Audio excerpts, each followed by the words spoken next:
Bueno, bienvenidos una vez más a Hablemos de Bitcoin, un espacio de difusión que hemos creado en Satoshi en Venezuela para mantener las conversaciones sobre Bitcoin, incluso en pandemia. Hoy recibimos a una gran invitada, Alena Vranova, que como ven acá ya está con nosotros. De nuevo está con nosotros Aníbal Santaella, como siempre, acá acompañándome en el co-hosting de este espacio de difusión.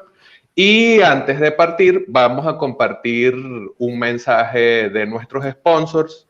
Hoy no solamente vamos a mostrar un mensaje de Leden.io, que además mejoró las tarifas porcentuales que entrega a sus usuarios, sino además estamos estrenando el patrocinio de la gente de Bitrefill. Vive con cripto es el eslogan bastante conocido de Bitrefill. Y bueno, sin más preámbulos, vamos a ver de una buena vez ese mensaje. Satoshi en Venezuela es patrocinado por Leden.io, una suite de servicios que te ayudan a ahorrar y ganar más BTC y USDC. Con sus productos y servicios puedes ganar intereses, recibir un préstamo o comprar más Bitcoin. Su cuenta de ahorros, en colaboración con Genesis, ofrece el mejor porcentaje de ajuste del mercado, al mismo tiempo en el que trabajan con una de las más grandes y transparentes instituciones relacionada con los activos digitales. Puedes empezar a ganar de 4.1% anual en tus BTC y hasta 8.8% anual en tu USDC a partir de hoy. Su exclusivo servicio de B2X te permite utilizar los bitcoins que ya tienes para recibir un préstamo en dólares y comprar una cantidad igual de BTC, lo que duplica la cantidad de bitcoin que tienes a través de un préstamo colateralizado en BTC. Pero si necesitas dólares y no quieres vender tu BTC, puedes mantener la propiedad de tus bitcoins y recibir.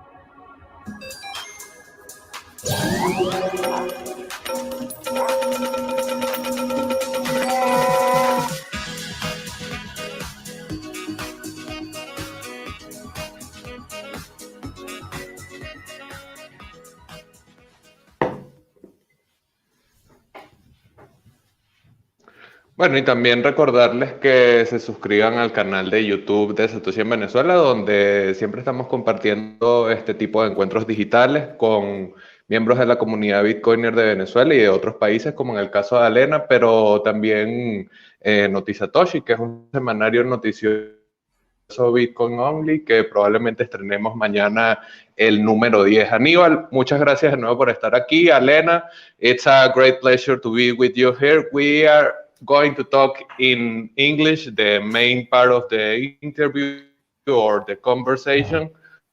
But we, as usually, will be translating the key ideas of Alena. So it's a really great pleasure to have you here, Alena. I'm a really great fan of the Little Bitcoin book that you are a co-author of that book. And well, Aníbal did a really great job contacting you to invite you here. And thanks, Aníbal, for doing so. And let's start with a really basic question, that is, how did you get involved in Bitcoin, and when was that aha moment that you say, whoa, man, this is a thing? So, hi everyone, wherever you are, whether it's Venezuela or otros países, I thank you for translating me, because my Spanish is probably not enough to cover what we're going to talk about. Thanks again for the introduction. Well, what brought me to Bitcoin, and that's kind of depending how much time we have. How much time do we have? Because we can start with the actual me stepping into Bitcoin, but I think it actually has a larger context of where I grew up and how I grew up.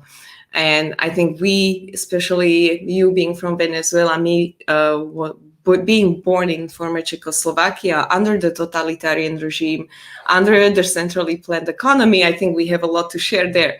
But for me, the very last momentum and the kick into Bitcoin was around 2010 and 11, when I started to study again while I was working. And I was studying diplomacy, but not with the idea of becoming a diplomat, but with the idea of better understanding the world and geopolitics and like the economical and society context of the 2008 crisis, right? Wait, just a second. Okay. Better. And so I started to work on finding a better form of money. Work on finding. Okay, I was researching lead systems and local currencies and all sorts of monetary systems, realizing that the fiat standard that we have is extremely toxic, and realizing that there is no better alternative until I started to research and I found Bitcoin. And then I was also lucky to have friends who already were involved in Bitcoin, right? And so one of them spent the entire night at my house explaining the basics to me. Then there was a 2011, the first Bitcoin conference that happened in Prague, where I also met a few other people, amongst them Slush and Stick. And that led 2013 to us opening Satoshi Labs that, created Trezor hardware wallet. So. Okay. It's a great story. Thank you, Alena. Let me translate something for the audience. Okay. Alena nos comenta que que ella podría, depende del tiempo que tengamos, podría contarnos cómo se involucró en Bitcoin, pero básicamente lo que nos dice que es donde ella creció, ¿no? En República Checa, y fue en el 2010-2011, por allá en aquellos años estaba estudiando diplomacia, pero no para convertirse en una diplomática, sino para tener un mejor entendimiento del mundo, la geopolítica, todo lo que pasaba. Dice que se le despertó la curiosidad después de la crisis del 2008, la crisis del 2008, y empezó a buscar una mejor forma de dinero, y en esa búsqueda, pues descubrió Bitcoin, leyó algo, gracias a Dios conocía a unos amigos, tenía unos amigos que ya habían estado involucrados con Bitcoin. Entonces, ella recuerda que un amigo pasó con ella explicándole toda una noche acerca de Bitcoin, y después vino una primera conferencia en 2011, después vino hasta el 2013 que le permitió crear Satoshi Lab. En resumidas palabras, es un poco el pequeño viaje de Alena en Bitcoin. No, that is amazing, Alena. Let me say one thing. Okay, you consider that you were born in under a totalitarian or a communist regime, yeah? Exactly. Exactly. I should not discover my age, but who cares? No. But I remember. I Okay. remember the regime really well. I was almost out of the school when it was over. So all my childhood, I basically grew up in this centrally planned economy and scarcity of everything. We, just probably similar to Venezuela, except for maybe Venezuelans were still allowed to travel. Although the restrictions, I'm imagining Venezuelans had rather restrictions from outside, so they wouldn't accept Venezuelan passport and they wouldn't give you visas, right? For us, it was like more of a restriction of the government. So we had to get allowance to travel out. Wow. And there was no possibility for the entire family to travel together because the communists were afraid that people would emigrate in big. So my dad, when he wanted to go to Cuba as a socialist country, we couldn't go with him, and he had to apply for a permission to travel out. That was a several-week process. Then he was allowed to travel out, and then he had another allowance to buy foreign currency. Currency, okay. Only a limited amount, so he doesn't have enough money to exit the country forever. Okay.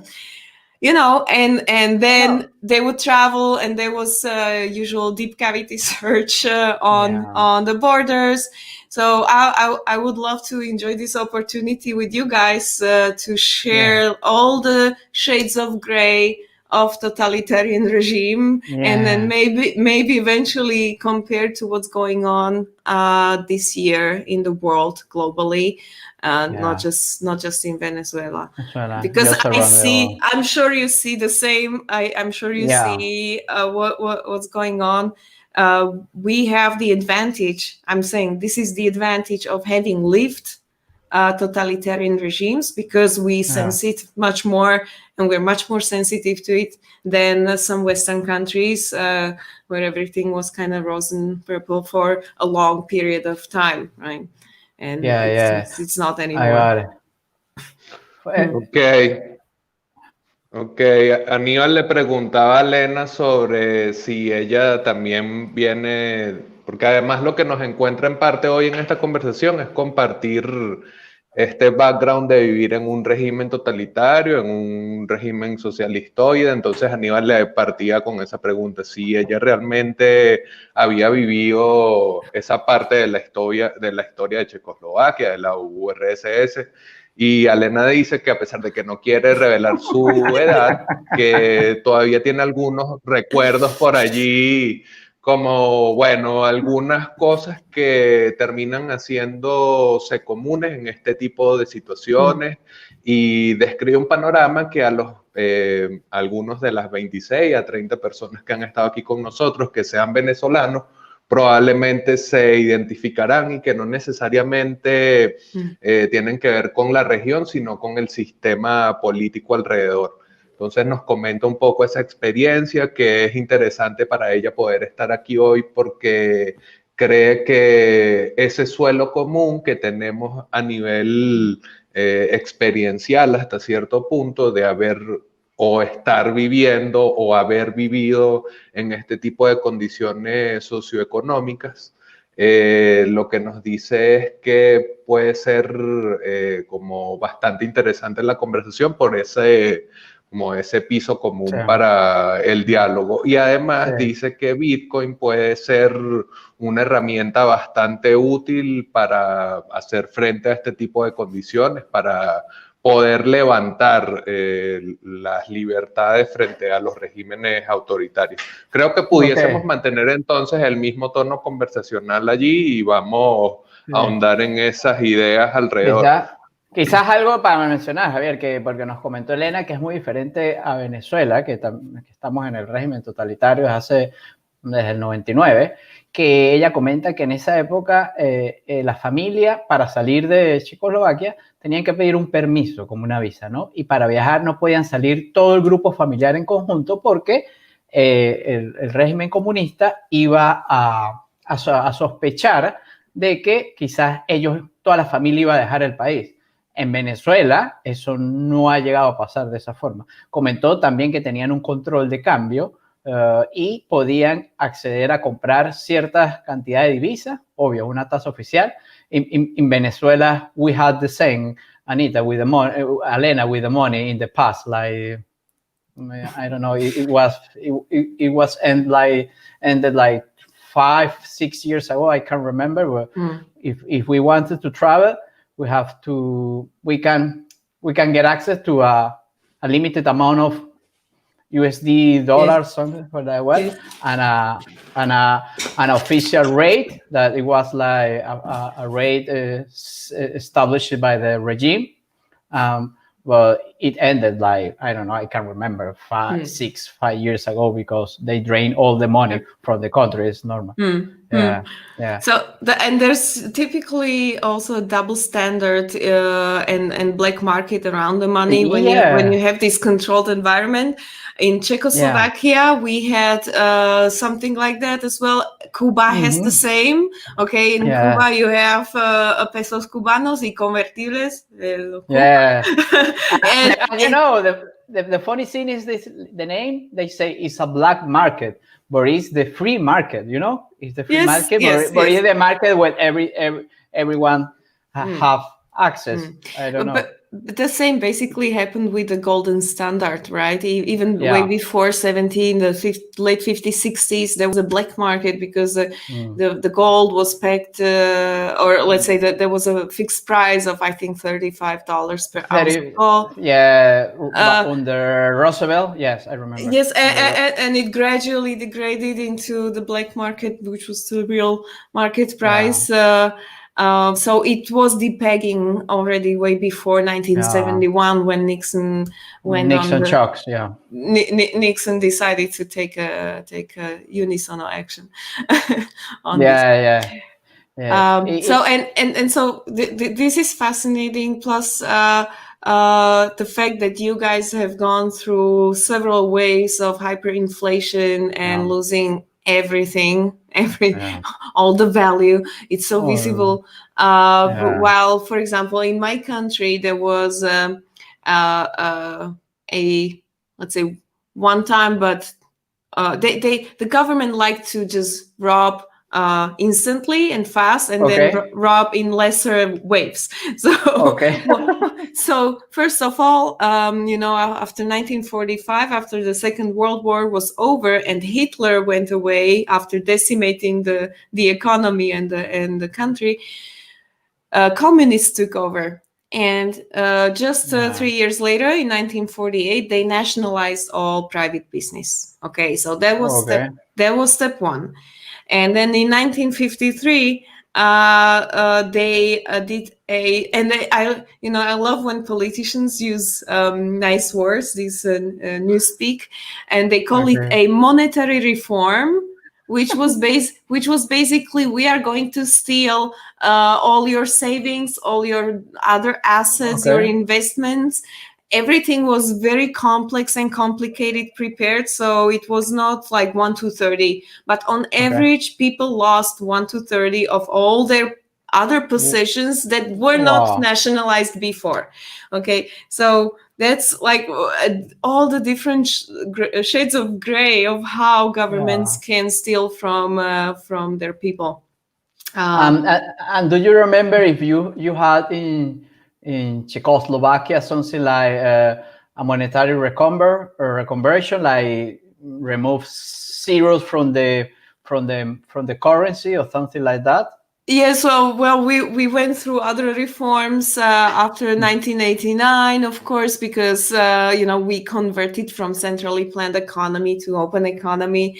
Of course, there was a huge inflation. It was not as rampant, not definitely in tens of thousands of %, but it was quite visible.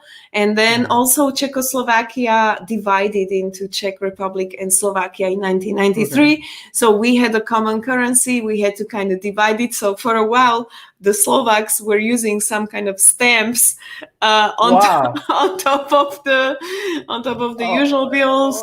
Okay. So yes, complicated situation. The takeaway from this is you cannot trust politicians. And you can trust central banks, because central banks, despite proclaiming to be independent, they are never independent. They always do whatever the government needs them to do. And even when your politicians tell you everything is fine, just don't trust, because that was precisely in 1953 the president who was in power in Czechoslovakia, he went on TV the day before the monetary reform to assure all citizens that there is no monetary reform happening. Okay. Basically, he was lying to the people. The president. The president. Yeah. Vamos a traducir un poco acá porque tenemos rato hablando en inglés. No, tranquila, que es normal, estamos conversando.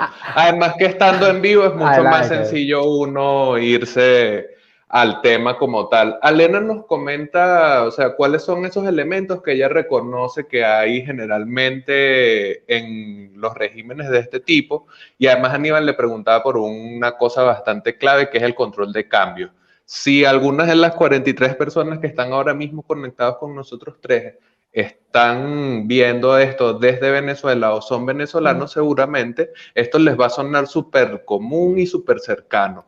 Control de cambio que además se enforza a través de la fuerza del Estado, obviamente, pero que lleva a la economía de las calles a ser considerado un, entre comillas, mercado negro. Y eso siempre hay que verlo con lupa porque los mercados negros no necesariamente están signados por el delito o el crimen, sino que es el Estado quien convenientemente llama a Dollar Today una página terrorista, pero luego entonces el Banco Central de Venezuela termina equiparando y utilizando el mismo margen de cambio. Ese tipo de elementos en donde obviamente se revela la naturaleza abierta del mercado, nuevamente, entre comillas, negro, es lo que Alena nos comentaba un poco ahí sobre cómo es que la economía va buscando nuevas formas y hacía el comentario de que en alguna de las reconversiones que hubo de la moneda en Checoslovaquia, llegó un punto que los billetes como no servían y nuevamente recordar el billete de 100 y todo el tiempo que tardó en salir de circulación, se sellaban los billetes para poder moverlos a través de la economía del país. Acá Aníbal nos está mostrando, creo que esos 2 conos atrás de los que nosotros vamos ahorita mismo.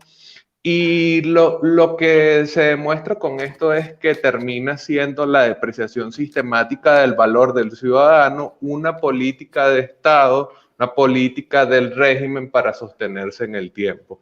Porque además y comentaba un poco la idea del patrón oro o de las formas en las que el dinero se hace más sólido y que los regímenes tratan de evitar eso. Y aquí en Venezuela lo hemos visto claramente, las reservas del país han mermado significativamente, de manera que son las decisiones del Poder Ejecutivo las que permiten el aumento de esa liquidez. No hay separación de los poderes, y eso también lo mencionaba Alena. No hay Alena, separación dentro de las instituciones del Estado. Sí, y Alena hizo una comparación muy interesante. Ella dice que lo mismo pasó como a nivel global con el gold estándar, ¿no? A partir de 1933, cuando fue bajo el Act que se prohibió a la gente de Estados Unidos tener oro y que el oro debería ser vendido al gobierno, y luego siguió progresando con el Bretton Woods, luego en 1971 con el Nixon Shock, hasta que se eliminó el gold estándar en Estados Unidos y después todos los países también lo eliminaron. Pero en cierta forma es lo mismo que dice Elena, que sucede en los países, o sea, las crisis monetarias, o sea, recuerden que una crisis monetaria está atada a una jurisdicción, ¿no? En este caso Venezuela es solo Venezuela, pero como pasó global con el oro, también lo hacen con las monedas en los países. O sea, los bancos, los presidentes. Alena nos comentaba de una rueda de prensa que dijo el presidente cuando hubo la primera reforma monetaria en 1953, que prácticamente salió a mentirle a todo el público, que le dijo que no, que era mentira, que le estaba mintiendo. Okay, that's what. Alena, and do you remember, for example, for me it's easy because it was like recent, but maybe for you, do you remember when you were a child, you know, the scarcity of the product or the chain of the prices, the hyperinflation? do you remember things like that? Yes, well, of course, you know, it's still a running joke to go buy bananas, because buying bananas meant that it was a scarce product. It was not produced in any of our countries. It came either from Venezuela or some other like Southern American country, or maybe Cuba, I don't know. But it was very scarce, right? So it was portioned, we had to stand lines, and if you had more kids and you wanted more than a couple of bananas, everyone from the family was standing in a line, pretending not to know each other. So. Yeah, I know. It's a typical trick that we did in the past in Venezuela. In Venezuela, the bananas were like the toilet paper, you know. Yep. We had like a famous scarcity of toilet paper that were. I know. Maybe it was like 4 years ago. It happened like 4 years ago. The toilet paper we run out. Scarcity of the. But But you know, towards the scarcity, I still believe that scarcity allows people to be more innovative. And more like find solutions, right? You have to build and create solutions in order to survive. And so when I can connect those times with 2020, you know, in the communist times, every mother and grandmother was sewing wardrobe, was knitting and doing crocheting and all of this. And men, they were repairing their cars, they were building some components and machinery for themselves. Like my father, for example, he was a diver and he loved to take photography, so it was impossible to get the casing for it to dive. It would cost several years of his annual pay, plus the import would be impossible. So he just constructed one. He designed it and constructed one, and it worked. And I believe that gave us a certain do-it-yourself culture that is engraved, and also that gave us the capacity to withstand hardship despite politicians. And kind of work together more as a, let's say, community, if you like. And it was visible when the COVID situation arose, when our politicians basically almost nationalized all the resources of face masks and hand sanitizers. They said all the companies producing those have to sell everything to the state and cannot sell anything outside. Plus they made wearing masks mandatory. Okay, so people were like, okay, what do we do now? Like, find it. So all the women that have some old sewing machine at home, they just took it out and started to sew face masks. Amazing. And started to hang them on trees outside. Wow. So people can come and pick, right? So I say it kind of made us harder inside and more survivalist, and not bending over too much. Although at the same time, we are also used to oppression and being quiet. So when they said everyone is wearing masks, everyone without a word put on a mask and kept quiet and ducked in the line, right? So I'm not sure about how Venezuelans are. No, but you know, I'm going to translate this because it's an amazing story for Venezuela. Ella nos dice que todas las situaciones, yo le pregunté que si recordaba la escasez de los productos o cómo la inflación pues era tan aguda cuando ella era niña, pues en su niñez. Ella me dice que sí, que recuerda que, por ejemplo, cuando hacían la cola y que tenían que estar todos los familiares en la cola y pretender que no se conocían, porque si no, para poder comprar más productos. Dijo algo muy interesante. Dijo que ella sabe que esa situación, por lo menos a la gente allá en Checoslovaquia, las hace innovar más. Por ejemplo, dio el ejemplo de las mujeres. Dijo que en esa época las mujeres estaban, todo lo que sea, tejer, bordando, construyendo ropa, estaban innovando. Los hombres estaban arreglando sus carros. Fue como una cultura de do it yourself, o sea, hazlo tú mismo, porque primero no había la capacidad económica y era pues, toda la situación.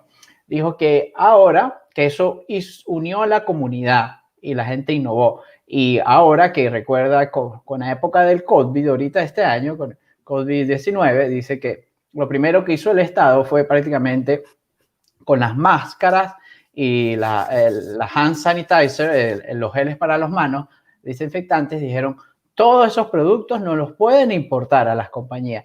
Todo lo tiene que ser vendido prácticamente al Estado para controlar la pandemia. También hicieron obligatorio usar máscaras a la población, y lo que hicieron las mujeres esta vez, después de 20, 30 años después, ¿qué hicieron? Pues comenzaron sacaron sus máquinas y empezaron a coser máscaras. Y las máscaras las colgaban en los árboles para que la gente las buscara.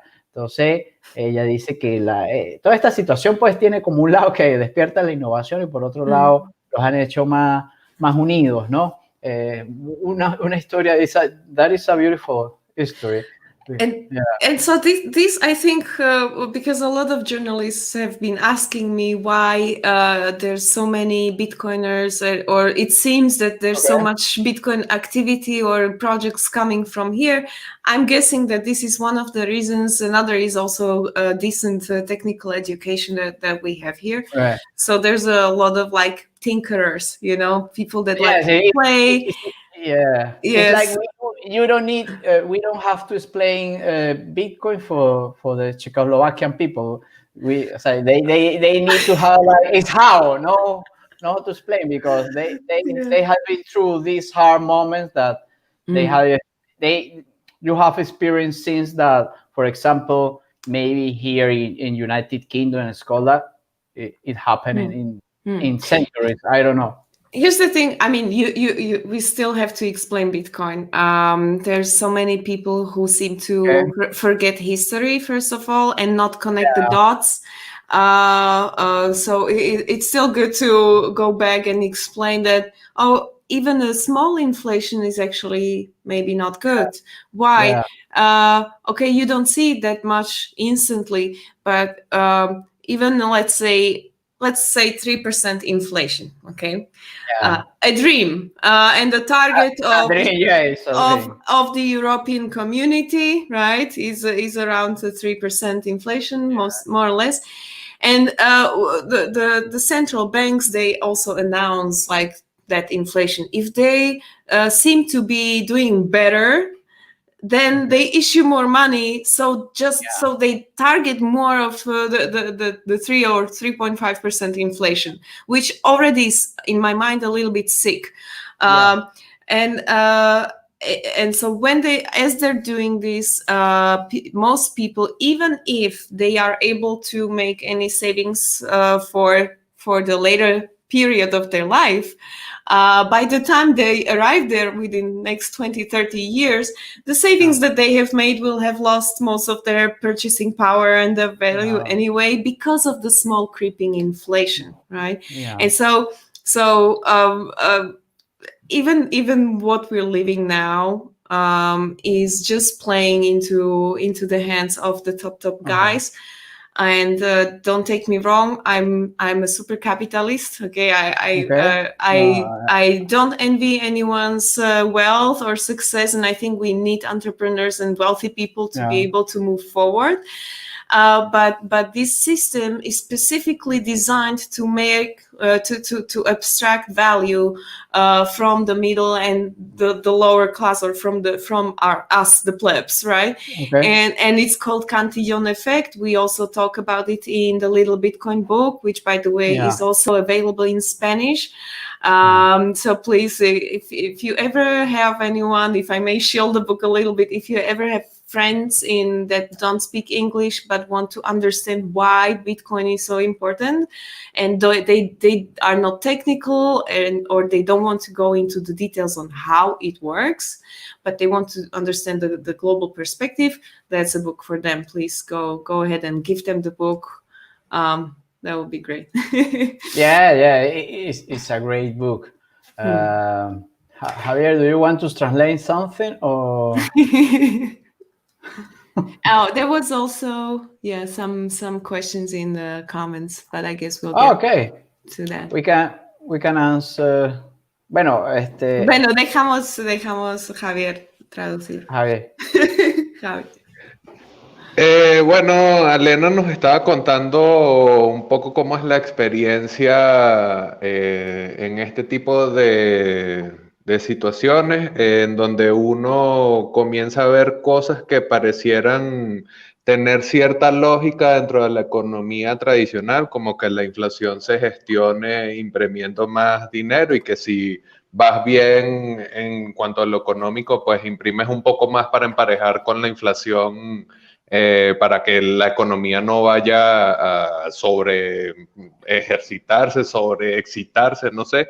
Y cómo esa impresión de nuevo dinero, esa creación del manejo de los índices inflacionarios, termina afectando a la gente de las clases trabajadoras, los que no son dueños de grandes capitales. Ella hizo la salvedad de que no vayan a interpretar esto como un comentario zurdo ahí mal bañado, sino que más bien ella es súper capitalista, que está de acuerdo con que la gente que tenga riqueza pueda mover su riqueza, porque también incentiva la economía, a pesar de que muchas veces, y en países como los nuestros, se nos suele decir que ser rico es malo o que tener propiedades va contra la naturaleza del Estado o contra el funcionamiento de la sociedad X, la farsa que te quieran poner para atentar contra la propiedad privada. Y también cómo estas desmejoras de la economía entonces van traduciéndose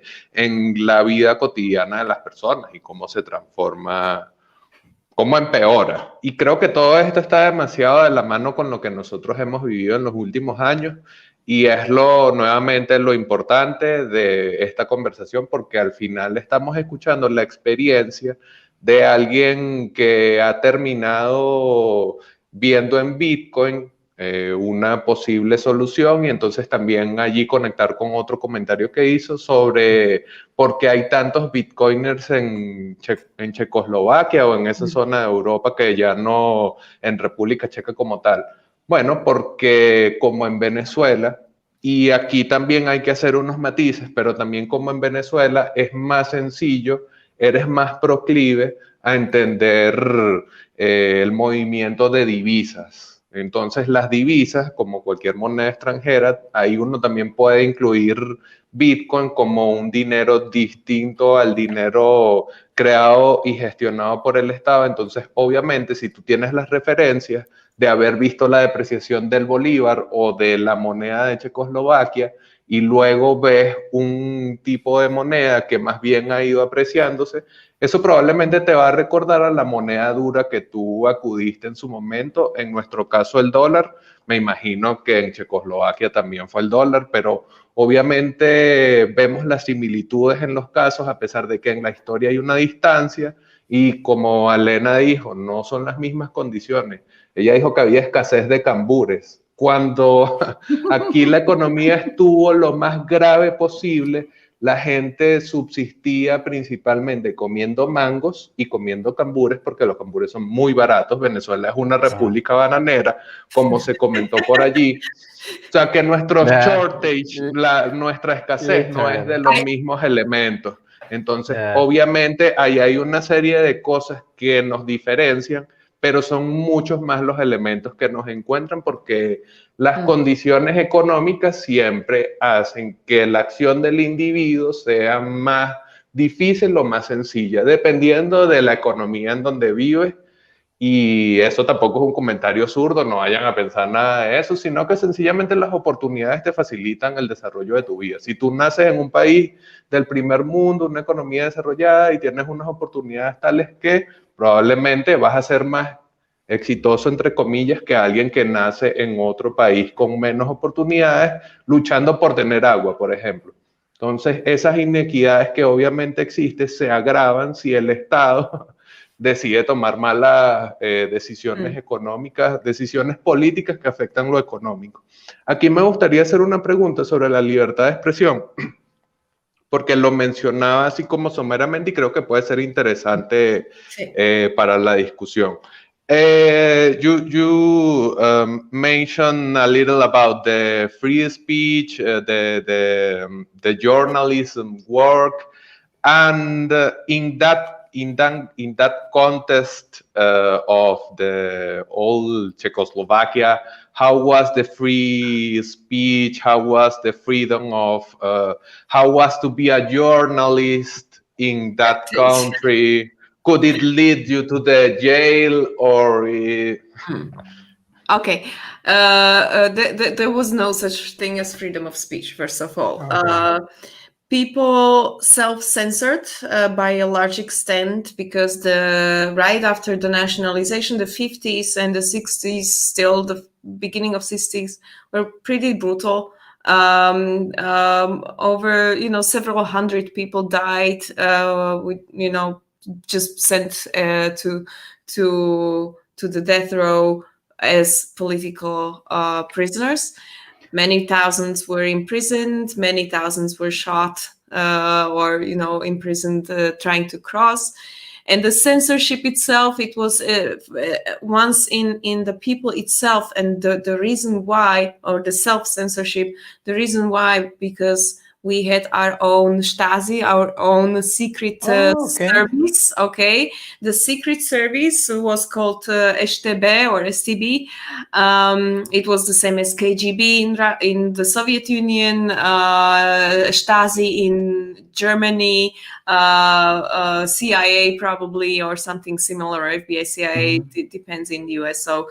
But this one had a very specific way of turning people into agents.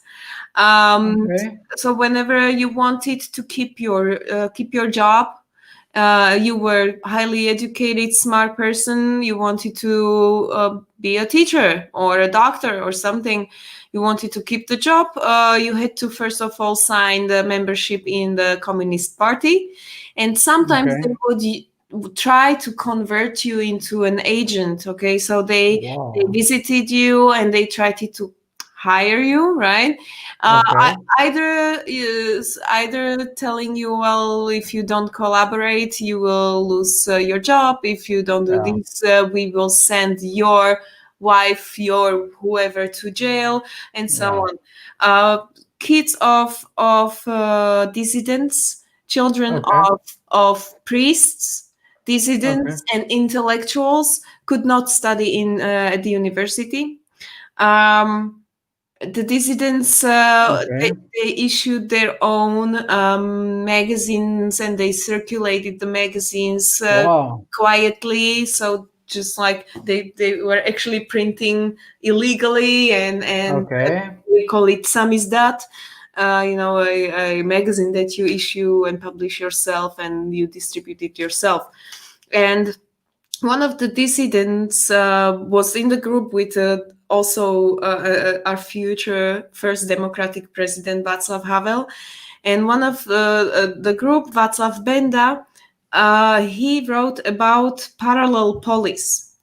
And the concept of parallel world that you create when you cannot stand the conditions of your presence. So if you live in an oppressing regime, instead of fighting it overtly, because you will never win, they put you to jail, they quiet you, they censor you, they take opportunities from you. So I mean, they always have some power over you. So in such situation, it's better to build parallel economies and parallel societies. And the only thing that they were missing, and he said it, was independent, secure money. If they had Bitcoin before, they would be able to sustain the hardship much better. Because money and capital controls, this is the number one way to stifle and to just make someone quiet. If you cannot have a bank account because your bank accounts are closed because you come from Venezuela, that's a way to prevent you from economic inclusion, from being active in the society. In China, they have these social scoring apps. If you're not a well-behaving citizen, you cannot buy tickets to a train, you cannot open a bank account, you don't get any mortgage or whatever. So now we have the money. Now we can establish secure communications, so we can establish parallel financial system that we already have, and build on top of that to honestly create a parallel economy. Because I'm a bit pessimistic in terms of just individuals being able to subvert the big game of the big guys. But what we can do is build our own parallel world and That's what Parallel Police, that's a place that we established in 2014. That's the first Bitcoin only place in the world that does not accept fiat money. That's why we try to promote Bitcoin and all these ideas since 2014. Also doing not just education and weekly meetups, but an annual Hackers Congress. Maybe I can talk a little bit about it later when you translate. Yes.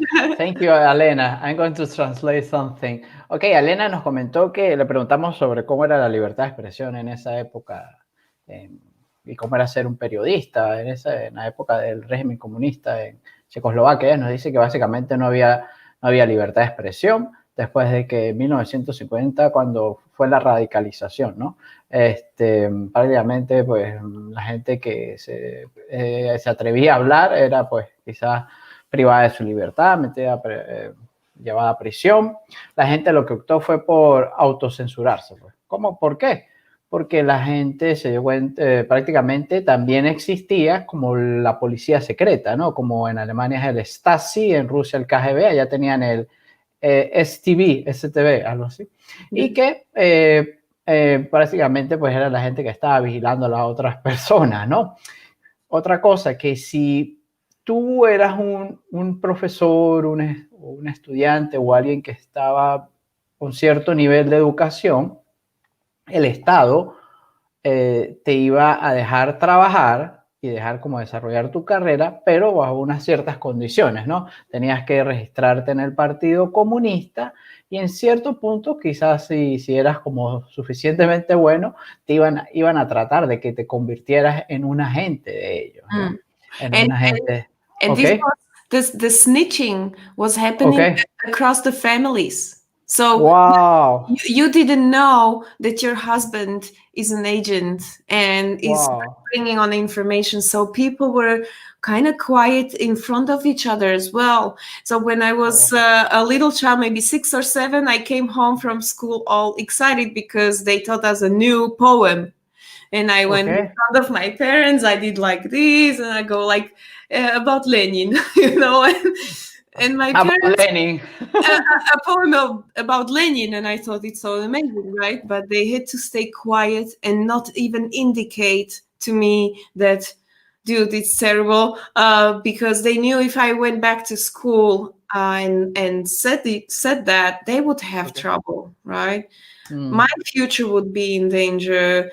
Okay, and of course, not to mention the censorship implied officially by the Communist Party on the media, of course. On the media, okay. There was no outside media coming in. All the propaganda big in play. Yeah. Okay, it's amazing. Okay, bueno, aquí Alena nos añadió algo que ese espionaje, sucedía mucho dentro de las familias, ¿no? Inclusive en los núcleos familiares. No sabías si tu pareja era un agente, era algo muy, muy difícil, ¿no? Algo que ella comentó de lo anterior, ella dijo que uno de los disidentes, o los disidentes del régimen que no pudieron estudiar, porque no eran parte del Partido Comunismo, ¿no? Prácticamente se les prohibía tener acceso a estudios universitarios. Ellos crearon como una revista, ¿no? Crearon una revista y secreta y bueno, la publicaban, ¿no? Uno de los disidentes, que creo que fue después luego una figura pública, comenzó como una teoría de que, ok, estamos viviendo bajo un régimen opresor totalmente. No lo podemos luchar contra él porque o nos privan de nuestra libertad, nos pueden matar o nos pueden amenazar a nuestros familiares. Entonces, él vino con la teoría de que creáramos como un mundo, que crearan un mundo paralelo. En pocas palabras, de crear como una economía paralela a la que tenían, ¿no? Para poder sobrevivir, para poder enfrentar la privación que tenían, ¿no? Alena dice que si en esa época hubiesen tenido Bitcoin, como hubiese sido quizás pues una herramienta que obvio se hubiese usado, ¿no? Ella dice, en Venezuela quizás, bueno, tenemos el control de cambio.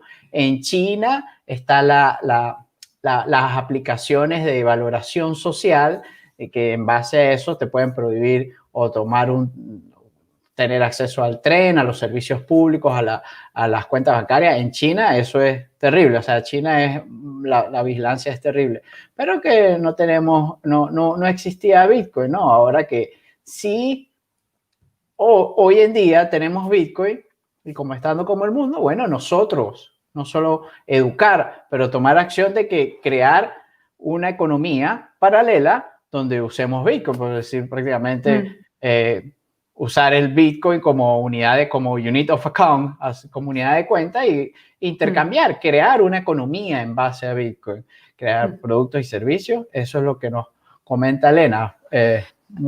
One more point to the surveillance and censorship in general. You know, when you think of the past, we had surveillance through people.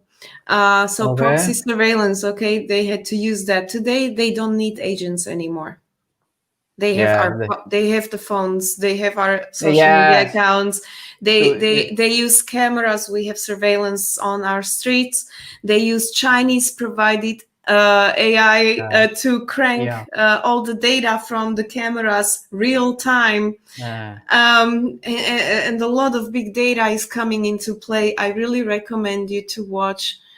I don't know if I will find it, to watch a video about the World Economic Forum's agenda on this topic. I will, as we talk further, I will find the link. So it's interesting to see like the parallel, just technology is changing, but it's the same in different shade of gray again. It is the same, yeah. And yes, and it's pretty easy for them to censor, so it's again super important that we use the technology and just build stuff. Yes. Ok, ella nos comenta que ahora pues estamos en otra época y ahorita la vigilancia es mayor, ¿no? Tenemos las cámaras de seguridad, los celulares, las aplicaciones, las inteligencias artificiales y todas esas cosas, las torres de celular, todo es usado para vigilarnos, ¿no? Entonces que tenemos que usar las herramientas que dice ahora. Antes no existía eso, pero hoy estamos bajo un estado de vigilancia masivo, ¿no? Dice que hay un video del Foro Económico Mundial que si encuentra el link nos los va a pasar. Y bueno, fascinante lo que comenta. Yes, I think, Alena, because in the past, it's like it wasn't easy for the regimes to surveillance all the people, but they managed to do it. They have to recruit new agents, but now is, for example, in China, it's like it's easily because it's with the technology, with the CCTV, with the internet, with the how you said that, with the apps in the phones. Look how it's happening in China with the social scoring app is surveilling all the people. No? It's amazing. Yep. Now we can use the same technology to protect ourselves. No, it's the same. No? Exactly. That's my word. So using encryption and plausible deniability. Using burner phones, and if you can get some prepaid SIM cards, and all of these is a combination of steps that people can take, and a lot of dissidents and freedom fighters around the world do need these tools and do need to learn about them, and Bitcoin is one of them, definitely one of them. Last year, I was lucky to be invited to the Oslo Freedom Forum, where there was a couple of Bitcoiners teaching dissidents from oppressed countries how to use Bitcoin, why is it valuable, how they can benefit from it. And then basically Oslo was a place, and I'm reacting to a question from Julio, what inspired to write the book. So I wanted to have a small, tiny book for my friends and my family and everyone that I meet, because for all those years I've been in Bitcoin, people keep asking me, so Alena, what is this Bitcoin? And I go like, okay. Because it's a complex topic, impossible to explain in less than 5 minutes, and people's attention span is really short. It's really short, especially if you're in a party or some wedding, it's impossible. So I was dreaming of having a little book that I would give to everyone, like, here, there's your answers, read it, come back to me, so that was one. And then in Oslo we met with most of the co-authors that you see in the book, and they had the same needs, and they saw the need for a simple language book. And so then we gathered in California last August and just wrote it in 4 days. It was a marathon, but totally worth it, because I'll be honest, I'm not the greatest writer. So it took me always an extended period to write a thesis for my school. So I'm happy we were all together for 4 days in a huge pressure to deliver and to have the book ready. And the feedback has been so far really nice. We have a lot of translations happening. So there's English, Spanish, Portuguese, and Mandarin are out. We are shortly to release Turkish, I think Arabic, Russian is almost ready, Swedish is almost there. It's amazing. The book is amazing. I have read the book like twice. Okay. It's amazing in Spanish. Maybe we can read it together in the future in the Bitcoin. Sí, en español. Yo voy a practicar mi español. Yes, we can do it, because your Spanish, your Spanish is quite good. If you are reading, it's perfect. Should be okay. Totally understand. Yeah, it should be okay. Bueno, ella ahorita, Alena nos contó la historia del libro, ¿no? Que ella fue invitada a la conferencia de Oslo sobre los derechos humanos, y allá se reunió con fue donde nació la idea del libro. Ella decía que ella quería tener un libro, un pequeño libro, que cuando le preguntaran de Bitcoin, decía, yo quiero tener un libro que si me preguntan de Bitcoin, le digo, este es el libro, ¿no? Porque dice que es prácticamente imposible explicar Bitcoin en menos de 5 minutos, y recuerde que la atención spam de los seres humanos es 7, 8 segundos, es pequeña, es como la de un Goya, es so tiny. Ella dijo que quería, entonces, bueno, cuando estaba en Oslo, bueno, llegaron las otras personas, que es Timmy Aboy, Luis Aventura, Alex Gladstein, Alejandro Machado, Jimmy Song. Y bueno, nació la idea allí, luego lo terminaron en Los Ángeles. Ella dice que ella no es muy buena escritora, pero bueno, entre todos lograron escribir el libro. Y que bueno, es como un libro que nació por la idea de que es la necesidad de querer explicar Bitcoin en palabras sencillas. El libro es fascinante, ahí el link lo pusimos aquí, lo pueden encontrar donde está Alena. Yo le comenté que yo lo había leído 2 veces y que posiblemente lo vamos a leer en la iniciativa que yo llevo del grupo de lectura de Bitcoin, donde leemos un libro en español y comentamos. Entonces ella quizás se va a unir para leerlo en español. Alena, what are your plans for the future? What are you doing now? What are you in what are you focusing? I don't know. On the future. I know Bitcoin. Not just, I love Bitcoin. It's not all that the humanity needs, but I'm not here to solve all humanity's problems. I'm here to solve little tiny pieces of it. And so right now I volunteer to help the team around the Hackers Congress, because so we kind of co-founded as a group of people the Parallel Polis Space, and they organize the Hackers Congress every year. It's an eclectic combination of topics, so it's not only about Bitcoin, it's about digital freedom, and this year's is about digital totality.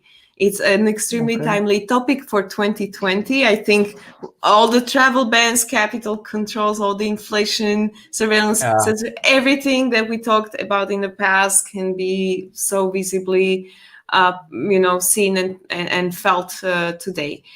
And the COVID situation shook up a little bit the team, so I volunteered to help with organizing. So hey guys, if you know of any sponsors, speakers, media partners, I would love to have you guys cover. That would be extremely great, because this is a non-profit activity. It's not it's not a for-profit event. I'm not trying to shill a for-profit thing on your space.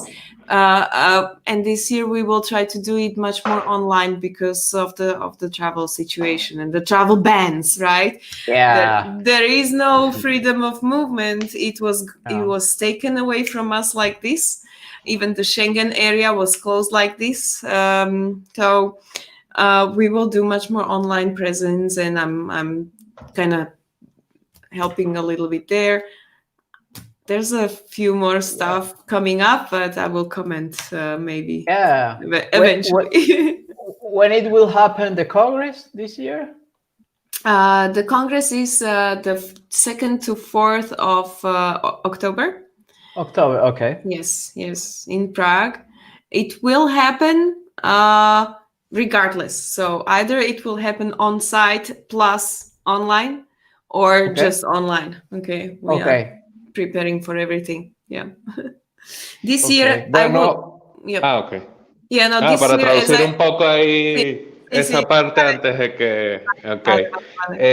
Aníbal le preguntaba a Alena que cuáles son los planes para el futuro o qué está haciendo, y Alena comenta que a raíz de la situación del COVID-19 se han visto limitadas las posibilidades de organizar, del equipo que organizaba originalmente la conferencia de hackers de Parallel Polis, y ella se sumó como voluntaria para ayudar a la producción y la organización de este evento, que, como dijo, es bastante relevante, sobre todo en el contexto del año horroroso que hemos estado viviendo, en donde el Estado ha crecido inmensamente y en ese crecimiento ha ido echándole cada vez más cerco a las libertades ciudadanas, más vigilancia, más digitalización de la actividad y más revisión de esa actividad digital. Entonces, por allí dice que es bastante relevante lo que se va a discutir en ese encuentro de hackers, que además tiene alcance global, y nos dice que la actividad va a ser 3 y 4 de octubre como tal. Tienen el espacio en Praga, de manera que puede realizarse en in situ, pero también va a haber actividades online. Entonces, bueno, la invitación es también a participar de esos espacios, porque, bueno, Alena nos dijo que no es que va a venir acá a invitar a una cosa que no tiene ningún sentido, sino que, bueno, tomar en cuenta que ese tipo de actividades generalmente, como se hacen in situ, quizás no llegan hasta nuestras latitudes, y aprovechar que se va a ampliar haciéndose online. Entonces, participar de ese tipo de espacios puede ser interesante. Continúa, por favor. Yes, of course, and I'd be happy if people from all around the world can join from their homes, because we want to have also a lot of practical content, workshops on how to set up your stuff, how to do this or that, how to find, how to navigate the visa and traveling, and how to establish your presence elsewhere, how to set up your wallets and so on. So there will be a more practical stage. Besides the typically great speakers that the Congress always has, so. like a proper workshop to set up the apps. Nice. Yes. Ella nos dice que bueno, ¿no? Que el Congreso es prácticamente, es también, o sea, es open, es totalmente abierto, gratuito, es una organización sin fines de lucro. Dice que espera que se una gente de todo el mundo, porque este año el Congreso va a tener varias sesiones prácticas donde usted va a aprender por lo menos a quizás instalar una wallet, a usar un VPN, me imagino, cosas así. Va a tener muchas cosas prácticas en sí en esta oportunidad. Ahí Javier les está pasando la pantalla del Congreso. y bueno, que va a suceder el 2 al 4 de octubre de este año en Praga. Ella dice que prácticamente seguro va porque va a ser online, no sé, en sitio por los momentos no, porque recuerden que están prohibidos pues por ahora viajar o quizás las reuniones de las masas, ¿no? Quizás va a pasar en sitio también. Ok, también, ¿no? Ojalá, estamos preparando para las Están dos. preparados por las dos cosas, perfecto.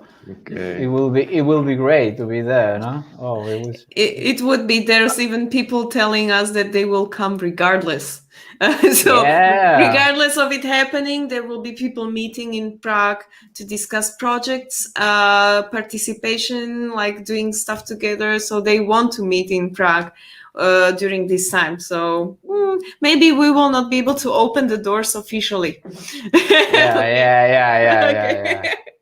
Okay, all right. Nos dice que la actividad puede ser que se realice en situ, pero que como las restricciones que hemos estado mencionando están por allí activas, que quizás no haya una apertura oficial de las puertas del evento. Nos preguntan en los comentarios, han habido muchos comentarios de la gente que se ha ido conectando con nosotros.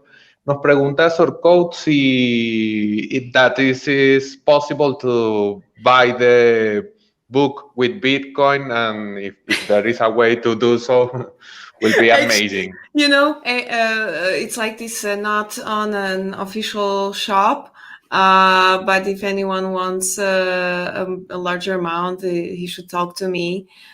We can make it happen, but not on official, because none of us has this as this is not a for-profit activity. Again, it's just for us to have, and we used what is available. There is Amazon. There's some other websites where you can buy. So maybe on Amazon you could potentially use some vouchers. I'm not sure if how it works. But yeah, not officially, and we honestly we don't run our own shop because there's no one to take care of it. Alena, there are a lot of nice comments about you. Like, you are a nice person. Like, you are more beautiful when you are speaking in Spanish. Bueno, voy a intentar entonces más español. Es que perdóname, es un poco difícil. No, it's okay. Especialmente hablar sobre Bitcoin o... Yeah, it's so difficult. Sí. Yeah, you can speak. Is Bitcoin plus English or Spanish plus Bitcoin? Yes, like, no. Yeah. I cannot even speak about Bitcoin in my own language. That's the weirdest thing. It's happened to me because I learned everything in Bitcoin in English in like 1 year ago or 1 year and a half ago. As I decided, no, I'm going to start to write in Spanish. Basically, I have to learn or translate everything in my head during 1 year and a half to Spanish, because I learned everything in English. It was funny. And some guys told ahí, para hacer esa pregunta, the future. Para hacer esa pregunta de Julio, que me parece bastante interesante, y también, bueno, ir cerrando por allí que estamos sobre la hora. Julio, that is one of the people that is seeing the live stream, said that much of the history and the background that you tell us today is a replication of the Venezuelan situation at the present moment. And so how did Bitcoin help you to overcome that? Or maybe not in that moment, but how looking back through that past you can... It didn't. The madness is on, and the madness is just getting bigger everywhere. It just gives me a tool that I can use to stay more free. Okay. And I don't think we at the current moment that I'm totally free and independent and safe. Right. There's always a balance between freedom and safety. But at least Bitcoin gives me the ability to know that nobody will take away my money, my wealth, that nobody will stop me from sending money to my friends in wherever, Venezuela or wherever that's needed, that I don't have to ask permissions. So it gives me more of the hope and tools to solve certain small parts of the problems. But the madness is on. Yeah, everywhere. Everywhere, yeah. The madness is still on, yeah. Ella nos dice que, bueno, que la locura no pasa, esto sigue. Ella dice que ella no se considera totalmente libre o soberana, algo así, que es como un balance, ¿no? Pero Bitcoin es una herramienta que puede usar para tener más libertad. En este caso, quizás enviar dinero sin restricciones, que es como la aplicación asesina de Bitcoin, ¿no? Que usted puede enviar dinero sin restricciones a cualquier parte, a cualquier persona, y por ejemplo a Venezuela. Pero ya sé que la locura está, o sea, la locura es global y continúa. Entonces, tenemos que aprovechar la herramienta, ¿no? Quizás, yes. What else? A ver, do you want to close with a specific question, Javier? And do you want to share? Los comentarios de aquí de la gente. They said that you have a really good Spanish, and Thank you. Maria Mercedes said that she's agreed with you that the chaos is the new normal. And we have someone that is, I think that is spoiling our last question, that is always about the future, because God says, for Alena, in 20 years since today, how did you see the world? Do you think that we will live in a world like the Big Brothers one, or how we could avoid that with your knowledge in geopolitics, your thoughts, your final thoughts on this future vision of the world? I really recommend to God, who asked me the question, great name, by the way. I recommend to also open the Little Bitcoin book because we try to exactly think about this question. That's a great question, by the way. What's the world going to look like in 10 or 20 years? We don't know. There's several possibilities. The natural flow of events is pointing to a global totality. While I think that there will be capsules of people keeping their sovereignty or just living the parallel life, right? That's I know it's not very optimistically sounding, but at least the optimistic part is in the fact that we can make a choice and we can opt in, right, or opt out from those systems. And there are people who just worry about this. They study options for people to opt in or out depending on the situation. There are people who are building, so we just need to build more and use all these.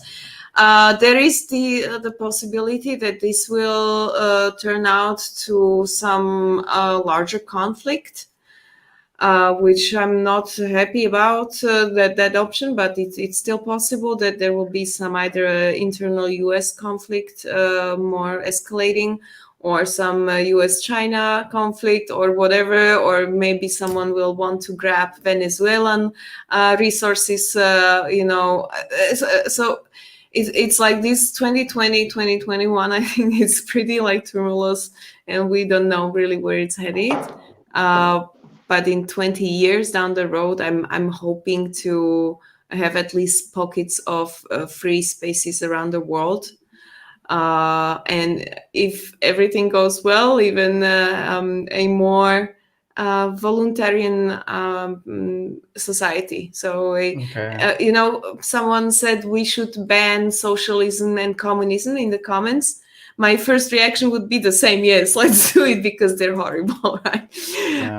But at the same time, if there are people who are socialists and who are also voluntarists, and they want to create their own communes and live in their socialist dream, have them live their dream, but don't impose it on me. Right. So I would love to see the world as a voluntarist society. Okay, so you joining in whatever you feel is good for you. Right? Yeah, an open and voluntary free society, ¿no? Yeah. Exactly. Yeah. Bueno, Alena aquí nos dijo bastantes cosas. Nos dijo, bueno, que el libro es una opción. Ustedes pueden buscar el libro de Little Bitcoin Book, porque esas preguntas que le hizo God fueron tomadas en cuenta cuando se quería escribir el libro. Por otro lado, dice que bueno, que es difícil.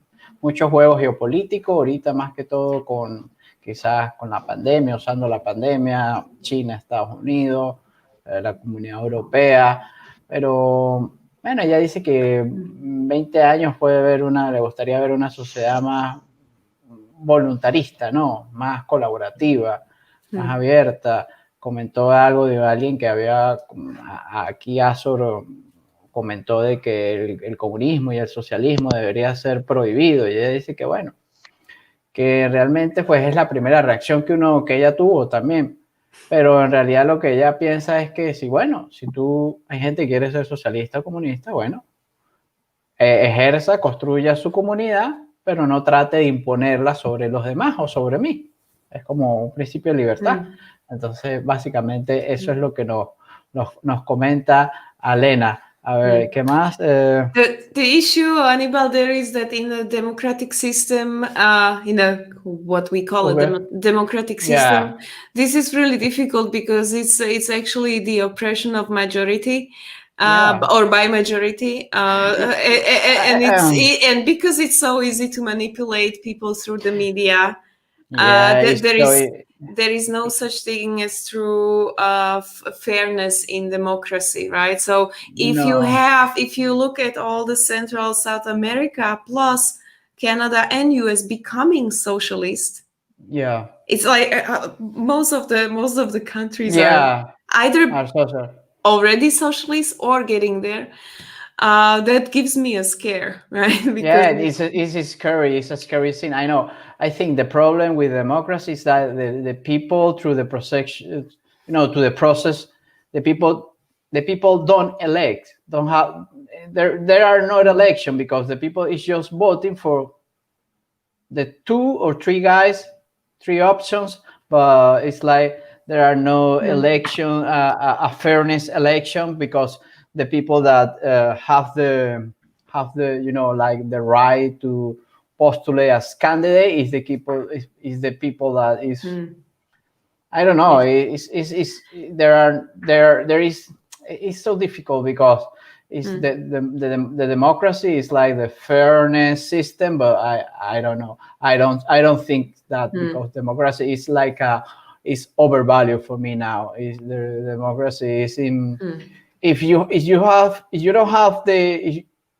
are not able to elect for a fairness option, there is no democracy. It's just like a facade, like a Well, but the democracy was never, I guess, trying to be fair, right? Yeah. And so those people who are calling for more fairness and equality and all these things, they should abolish democracy in the first place.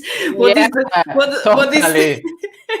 is the better form? I don't know, but I would say voluntarism, and that is not possible with democracy. That was my conclusion. No. Yeah, I know. When we see how Bitcoin works, the consensus algorithm, how the decisions are made in Bitcoin is, for me, it's like a good example of governance. Maybe it's not the best to apply for a society, but I think it's like it's another form of governance. Maybe in the future. I don't know, but it's difficult to achieve because it's too open. But I don't know. Yes. Do you want to add something? Do you want to say something to the people to say goodbye? Well, I'll be hoping to see you soon somewhere in person. It's always best to meet in person. I hope people wake up to what's happening while we are watching, like what's happening behind the scenes while we are watching the COVID theater. That's important, right? And I would leave it there. Just be happy, stay safe. Yes. keep doing what you're doing. You're doing a great job. Thank you, Alena. No, it was a pleasure to have you here. I hope to meet you in the future. Also, we are. I am in Europe, maybe sharing a congress, something. No, thank you for being with us, and also thanks for doing what you are doing. Thank you. Yes, likewise. Bye.